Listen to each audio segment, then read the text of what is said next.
Secara pribadi, saya sangat khawatir dengan perang yang diluncurkan oleh Amerika atas Cina. Saya pernah menuliskan beberapa bulan yang lalu bahwa ini perang sangat serius dan akan berimpak sangat negatif buat Indonesia. Benar loh, dan menurut saya kita belum melakukan antisipasi apapun. Jangan menganggap saya ini lebay. Tapi apa yang terjadi kalau efek perang dagang ini memukul Amerika? Atau dengan kata lain, Amerika yang kalah. Amerika yang merasa sebagai New World Order mendapat tantangan dari pasukan kuning Cina. Dan kalau Amerika sampai kalah, dunia berubah kutubnya. Bergeser centrum of gravitatis kalau bahasa intelijennya. Dan kita bisa lihat apa yang terjadi jika nanti benar ramalan saya ini terjadi.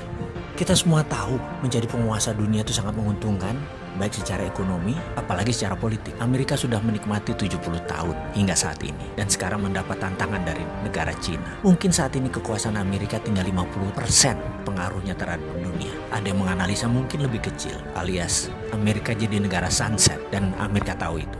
Amerika panik. Saya pernah menulis bahwa Roma, Bizantium, dan Konstantinopel menguasai dunia hampir 1000 tahun. Dalam 1000 tahun itu, Roma ditantang 8 kali oleh kaum barbar versi Roma. Namun akhirnya tumbang juga oleh Genseric. Ini tidak usah saya ceritakan kali ini, tapi saya tulis lengkap di buku hitam. Jangan pernah berkata saya tidak pernah memperingati Anda. Kita balik ke cerita tentang Amerika dan perang dagang dengan Cina.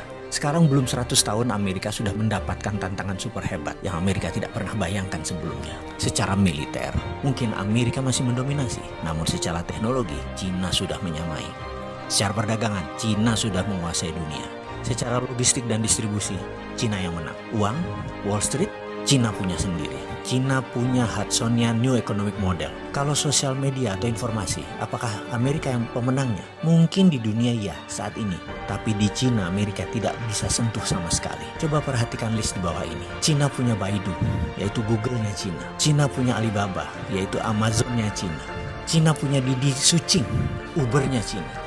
Weibo adalah Twitter-nya Cina. Renren adalah Facebook-nya Cina. WeChat adalah WA-nya Cina. Youku adalah YouTube-nya Cina. QQ adalah Gmail-nya Cina. Dia sudah lengkap untuk mengantisipasi semua hal yang Amerika unggul kesannya secara teknologi atau sosial media. Bahkan ketika perang teknologi dilancarkan oleh Trump, setelah 5 kali serang Cina dengan tarif barang Cina dinaikkan 25%. Kemudian Trump melarang Android untuk dipakai Huawei. Apa yang terjadi? Ternyata Huawei sudah punya platform OS sendiri yang bernama Hongmeng OS, sehingga tidak terlalu berpengaruh. Amerika kecele berat di situ. Huawei chipnya ternyata 50% sudah buatan sendiri. Dan 5G tidak pakai platform ZTE yang Amerika punya. Di sisi bisnis, Huawei sudah dipakai sebagai platform operator telekomunikasi di 100 negara di dunia ini, yang membuat Huawei tetap beroperasi sebagai penyedia alat telekomunikasi dunia. Bayangkan, ketika 100 negara tersebut memakai 5G tahun depan ya, apa yang terjadi dengan Amerika? Amerika bisa hilang, Amerika bisa menjadi negara mediocre. Dan itu dimulai tahun depan, tahun 2020. Prediksi saya, yang mudah-mudahan kali ini salah, Amerika akan mengalami inflasi besar di tahun 2020. Di sisi lain, tahun itu juga tahun politik di Amerika. Trump pasti habis-habisan akan berjuang untuk jabatan kedua kalinya, yang akan membuatnya semakin tidak terkendali memblok barang-barang Cina, yang akan membuat harga retail, harga di Amerika naik 25%. Karena ketergantungan akan produk Cina di Amerika sudah lebih dari 40%. Efeknya, bayangkan di tahun 2021. Dunia bisa kena resesi imbas resesinya Amerika. Dan ini bisa memicu sebuah kata bijak.